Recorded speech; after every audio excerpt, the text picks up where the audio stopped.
Hello friends, இன்றைக்கி நம்மளோட சேனலில் என்ன பார்க்க போகிறோம் அப்படின்னா, முருகனுக்கு 6 படை வீடு இருக்குது அப்படிங்கிறத பற்றி எல்லாருக்குமே தெரிஞ்சிருக்கும். முருகனுக்கு எப்படி 6 படை வீடு இருக்கோ அதே போல் ஐயப்பனுக்கும் 6 படை வீடு இருக்குது அப்படின்னு சொன்னால் உங்களை யாருனாலேயாச்சும் நம்ப முடியுமா?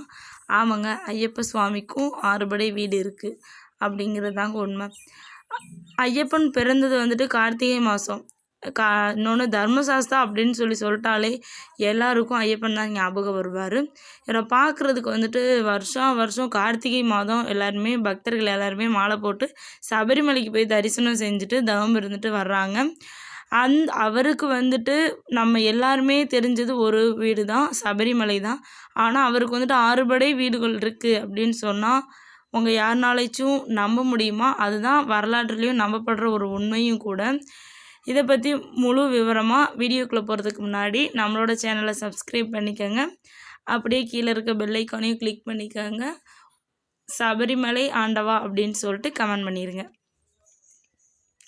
முதல் படை வீடு அப்படின்னு சொல்கிறது எங்கே இருக்குன்னா, ஆரியங்காவு அப்படிங்கிற ஒரு இடத்துல தாங்க இருக்குது. இது வந்துட்டு கேரள மாநிலத்தில் கொல்லம் மாவட்டத்தில் ஆரியங்காவு அப்படிங்கிற ஒரு ஊரில் இந்த ஒரு கோவில் அமைஞ்சிருக்குதுங்க. ஐயப்பன் அப்படின்னு சொல்லிட்டாலே எல்லாருக்கும் பிரம்மச்சாரி அப்படிங்கிறது தான் ஞாபகம் வரும். ஆனால் ஆரியங்காவில் இங்கே வந்துட்டு ஐயப்பன் வந்துட்டு அவங்க மனைவியோட காட்சி கொடுக்குறாரு. அதாவது புஷ்கலை அப்படிங்கிற ஒரு பெண்ணை, மதுரையை சேர்ந்த இந்த பெண் வந்துட்டு சௌராஷ்டிரா குலப்பெண் அப்படின்னு சொல்லி திகழ்ந்துட்டுருக்காங்க. அந்த குலப்பெண்ணை வந்துட்டு திருமணம் செஞ்சு துணையோடு வந்துட்டு இங்கே காட்சி கொடுக்குறாங்க. மார்கழி மாதத்தில் தான் இந்த கோவிலில் ஐயப்பன் சுவரி புஷ்பாலை வந்துட்டு தம்பதியினரை திருமணம் செஞ்ச நிகழ்வு கோலாகலமாக ஒரு திருவிழா மாதிரி இங்கே பேசப்படுதுன்னு சொல்கிறாங்க. இங்கே வந்துட்டு ஐயப்பனுக்கு காவல் தெய்வமாக கருப்பசாமியும் கருப்பாய் அம்மனும் வீட்டு இருக்காங்க அப்படின்னு சொல்கிறாங்கங்க.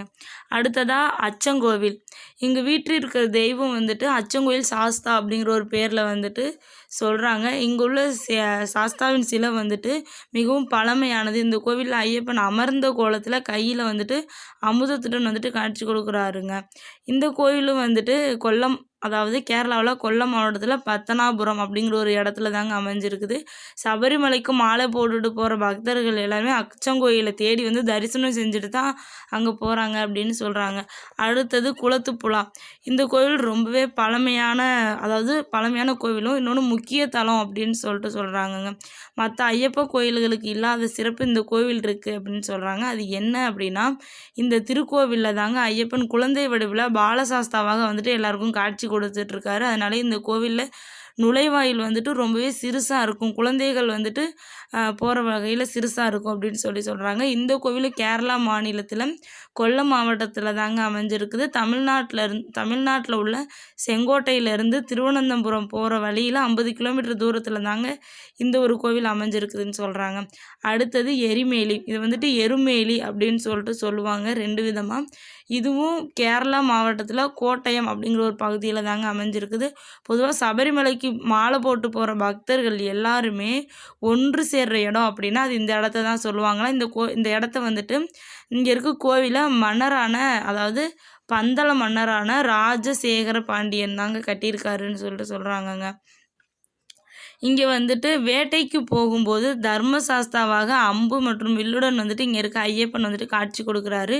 எருமை கொல்லி அப்படிங்கிற ஒரு பேர் தாங்க காலப்போக்கில் எருமேலி அப்படின்னு சொல்லிட்டு மருவி இருக்குதுன்னு சொல்கிறாங்க. அடுத்தது பந்தளம் அப்படிங்கிறது வந்துட்டு கேரளாவில் உள்ள பந்தனம்திட்டா மாவட்டத்தில் வந்துட்டு அமைஞ்சிருக்கிற ஒரு சபரிமலைக்கு குடிகொண்டிருக்க ஐயப்பன் மண்ணுலகில் பந்தள மகாராவின் மகனாக பிறந்து வளர்ந்து அப்படின்னு சொல்கிறாங்கங்க.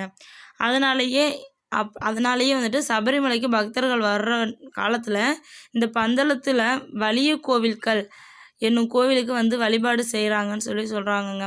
அச்சங்கோவில் ஆற்றங்கரை அருகில் தான் இந்த கோவிலுக்கு பக்கத்தில் தான் இருக்குது.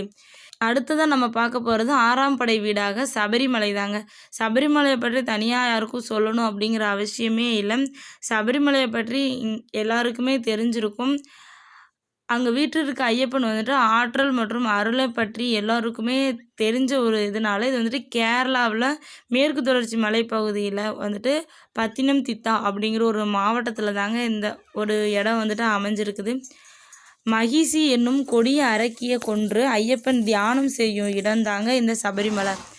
18 மலைகளுக்கு இடையே தான் ஐயப்பன் கோவில் அமர்ந்திருக்குது. அதை நான் குறிக்கிற வகையில் தாங்க இங்கே 18ஆம் படி கருப்பரும் இங்கே வந்துட்டு காட்சி கொடு 18ஆம் படி கருப்பரும் இங்கே வந்துட்டு வீட்டில் இருக்கார். அதுக்கப்புறம் கார்த்திகை மாதத்தில் ஐயப்பனுக்கு மாலை அணிந்து கடும் விரதம் மேற்கொண்டு இங்கே வந்துட்டு மண்டல பூஜையெல்லாம் ஏற்படுத்திட்டு வர்ற ஒரு கோவில்னால் அது இந்த கோயில் தாங்க. இந்த கோயில் பெண்கள் வந்துட்டு செல்ல மாட்டாங்க, ஆண்கள் தான் மாலை போட்டு செல்கிறாங்கங்க. இது மாதிரி ஒரு நியூஸ்லாம் தெரிஞ்சுக்கணும், ஆன்மீக நியூஸ்லாம் தெரிஞ்சுக்கணுன்னா நம்மளோட சேனலை சப்ஸ்கிரைப் பண்ணிக்காங்க. தொடர்ந்து நம்மளோட சேனலை வாட்ச் பண்ணுங்கள். நம்மளோட சேனலில் நிறைய கடவுள்களை பற்றியும் அப்லோட் பண்ணலாம் அப்படிங்கிற ஒரு ஐடியாவில் இருக்கும். ஸோ உங்களோட சப்போர்ட்டை கொஞ்சம் கொடுங்க. This video sponsored by BuyMote. The BuyMote e-shopping application is one of the online shopping app. இந்த ஆப்போட லிங்க் உங்களுக்கு டிஸ்கிரிப்ஷனில் கொடுத்துருக்கேன், மறக்காமல் போய் செக் பண்ணி பாருங்கள். இந்த ஆப்பில் நிறைய ஹோம் ப்ராடக்ட் எல்லாமே அவைலபிளாக இருக்குது. ரொம்பவே கம்மியான பட்ஜெட்டு கொடுத்துட்ருக்காங்க. வீட்டுக்கு சமையலுக்கு தேவையான ப்ராடக்ட் எல்லாமே மேக்ஸிமம் இங்கே வந்துட்டு அவைலபிளாக இருக்குது. மறக்காமல் செக் பண்ணி பாருங்கள்.